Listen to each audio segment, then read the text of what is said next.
ধরে খবরের শিরোনামে মিয়ানমার। কেন? আমরা সবাই জানি একটা বিধ্বংসী ভূমিকম্প এবং তাতে মানুষের হাহাকার, এখনো পর্যন্ত প্রচুর মানুষ ঘর ছাড়া। আর এই যে সময়টা, এই সময়েই মানে বিপদের সময়ে আসল বন্ধু চেনা যায়। মিয়ানমার যে ভারতের শত্রু একথা একবারও বলছি না, মিয়ানমারের সঙ্গে ভারতের কোনো শত্রুতা নেই, কিন্তু বন্ধুত্ব সেটাও কি আছে? কারণ মিয়ানমারের সঙ্গে কিন্তু সব থেকে ভালো সম্পর্ক রয়েছে চীনের। চীনের সঙ্গে মিয়ানমার একেবারে গলায় গলায় বন্ধু। কিন্তু সেই যে বিপদের সময় কোথায় চীন সেনা?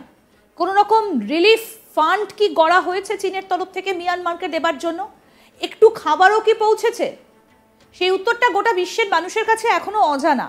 কিন্তু ইতিমধ্যেই ভারত কিন্তু সেই কাজটা শুরু করে দিয়েছে, অপারেশন ব্রহ্মা। আমরা দেখেছি যে ভারত কিন্তু বরাবরই মানবতাবাদের পক্ষে। ভারতের মানসিকতা কতটা মানবিক এই ধরনের ঘটনাগুলো থেকে একদম স্পষ্ট। শুধু এই মিয়ানমারের ক্ষেত্রে নয়, অতীতে আমরা বিভিন্ন জায়গায় তার নিদর্শন দেখেছি।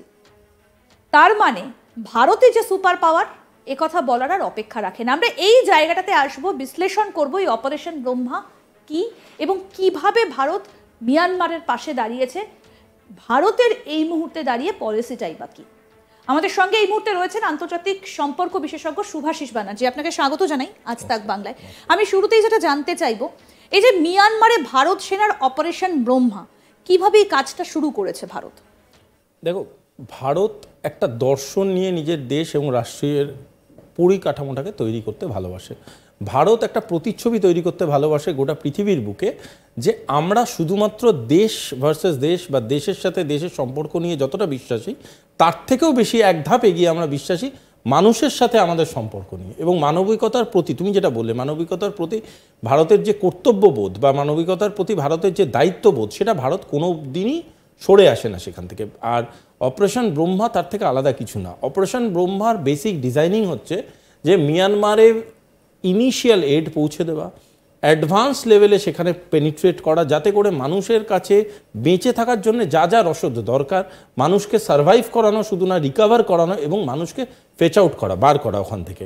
এই বিপদের সময় মিয়ানমারকে যতটা সম্ভব এড পৌঁছে দিয়ে পাশে দাঁড়ানো যায়, সেটাকে মাথায় রেখেই Bharat medical team, basic aid, survival aid, আনাজপাতি, কিছুটা ওই কী বলে ইমিডিয়েট মেডিসিনস, কিছুটা হচ্ছে তোমার প্রিপেয়ার্ড ফুড ভারত পাঠিয়েছে। কারণ ভারত বারবারই মনে করেছে যে this is the time they should stand by Myanmar, and they are standing by it.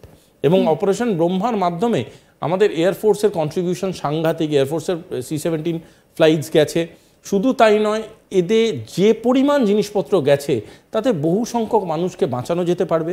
এবং সবথেকে বড় কথা, মিয়ানমারের আজকের এই বিপদের দিনে একটা ভরসার বার্তা গেছে। এই ভরসার বার্তাটা কিন্তু খুব খুব প্রয়োজনীয়। কারণ যদি একটা দেশ বোঝে যে আমরা নিঃশেষ হয়ে যাচ্ছি, বা একটা দেশ যদি বোঝে প্রাকৃতিক কারণে আমরা আজকে এমন একটা সময়ের মধ্যে দিয়ে যাচ্ছি যেখান থেকে রিকভার করার জায়গা খুব একটা নেই, তখন অবভিয়াসলি যদি একটা এরকম ধরনের বড় মেগা পাওয়ার পাশে এসে দাঁড়ায়, তখন অবভিয়াসলি একটা কনফিডেন্স বাড়ে। এবং এই কনফিডেন্সটা শুধুমাত্র মিয়ানমারের কাছে যাবে তা নয়, এটা একটা বিশ্ব বার্তা। সবার মধ্যে এমন একটা বার্তা যাবে এবং সবাই বুঝতে পারবে যে what India means, India do that. India শুধুমাত্র ন্যারেটিভের মধ্যে বাঁচে না, ইন্ডিয়া শুধুমাত্র মুখের কথায় বলে না আমি তোমার পাশে আছি। ইন্ডিয়া বুঝিয়ে দেয় তাদের কার্যকলাপের মাধ্যমে, তাদের বিভিন্ন রকম রেসপন্সিভ ডিপ্লোমেসির মাধ্যমে, যে আমরা কি কি করতে পারি এবং আমরা কি কি করে চলেছি দিনের পর দিন মানবিকতার স্বার্থে, মানুষের স্বার্থে এবং টেরিটোরিয়াল ডিপ্লোমেসির স্বার্থে। আজকের ডেটে মিয়ানমারের সাথে ভারতের কিন্তু মারাত্মক রকম কিছু ট্রানজ্যাকশনাল পলিসি মেকিং চলছে, বা বিভিন্ন রকমভাবে আদান প্রদান বাণিজ্য চলছে, সেটা নয়। সেটার থেকেও অনেক বেশি গুরুত্ব দিয়েছে ভারতবর্ষ সেখানকার মানুষের প্রাণকে। ভারতবর্ষ গুরুত্ব দিয়েছে সেখানে যে হানি হয়েছে সেই হানিটাকে। ভারতবর্ষ গুরুত্ব দিয়েছে মিয়ানমারের মানবিকতা বোধটাকে, যেই মানবিকতা বা মানসিকতার পাশে আজ ভারতবর্ষ গোটা স্ট্রেংথ নিয়ে দাঁড়াতে প্রস্তুত। এবং অলরেডি ভারতবর্ষ সেখান এড পৌঁছে দিয়েছে এবং আগামী দিনে আরও বড়োভাবে তাদের পাশে দাঁড়াতে চাইবে। কিন্তু এখানে প্রশ্নটা হচ্ছে, মিয়ানমারের সঙ্গে ভারতের বন্ধুত্বপূর্ণ সম্পর্ক এরকমটাও যেমন বলা যাবে না, শত্রুতাও নেই, কিন্তু চীনের সঙ্গে তো একদম গলায় গলায়। তাহলে চীন সেনাকে কেন দেখা গেল না? কারণ প্রাকৃতিক বিপর্যয় সবার আগে তো সেনা গিয়ে পৌঁছয় উদ্ধার কাজে।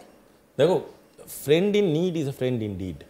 যে আমার বিপদে সবার আগে পাশে দাঁড়াবে, আমি যেন তাকে চিহ্নিত করতে কোনো রকম ভুল না করি। আর আমার বিপদের দিনে যারা আমার সো কল্ড ফ্রেন্ডস দাঁড়ালো না, তাদেরও যেন আমি চিহ্নিত করতে ভুল না করি। এই দুটো জিনিসই মাথায় রাখতে হবে। আজকের ডেটে দাঁড়িয়ে চীন বরাবরই বিলিভ করে যেটা, সেটা হচ্ছে ইউটিলিটি ডিপ্লোমেসিতে। যাকে যতটা ইউজ করা যাবে, যার মাধ্যমে যতটা তারা ফায়দা তুলতে পারবে, ততটাই তারা তাদের পাশে দাঁড়াবার চেষ্টা করে। চীন বলো বা চীনের দ্বারা কর্তৃক যত রকমের ডিপ্লোমেসি বলো, সবেতেই একটা প্যাটার্ন দেখবে। প্যাটার্নটা কি? সেখানে গিয়ে তারা ইনফ্রাস্ট্রাকচার তৈরি করবে, সেই ইনফ্রাস্ট্রাকচারকে ব্যবহার করে তাদের ইকোনমিক কন্ট্রোল নেওয়ার চেষ্টা করবে, সেই ইকোনমিক কন্ট্রোলকে ব্যবহার করে সেখানে বিভিন্ন রকম ট্রানজাকশনাল সুপ্রিমেসি তৈরি করার চেষ্টা করবে। মানে পুরোটাই হচ্ছে বাণিজ্য কেন্দ্রিক।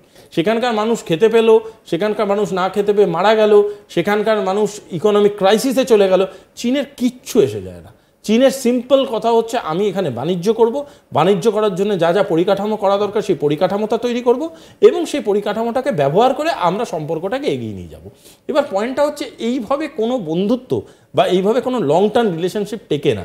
সবসময় একটা প্রপার হিউম্যানিটেরিয়ান সাইড থাকতে হবে। ভারতবর্ষের পলিসি মেকিংয়ে সেই যে দর্শনটা আছে, এই দর্শনটাই হচ্ছে সবথেকে ইম্পর্ট্যান্ট, যেখানে মানুষ, মানবিকতা এবং মানসিকতা, এই তিনটাকে গুরুত্ব দিয়ে ভারতবর্ষ সেই আন্তর্জাতিক সম্পর্কের দর্শনটা আছে, এই দর্শনটাকেই তারা বারবার করে তাদের কার্যকলাপের মাধ্যমে প্রকাশ পায়।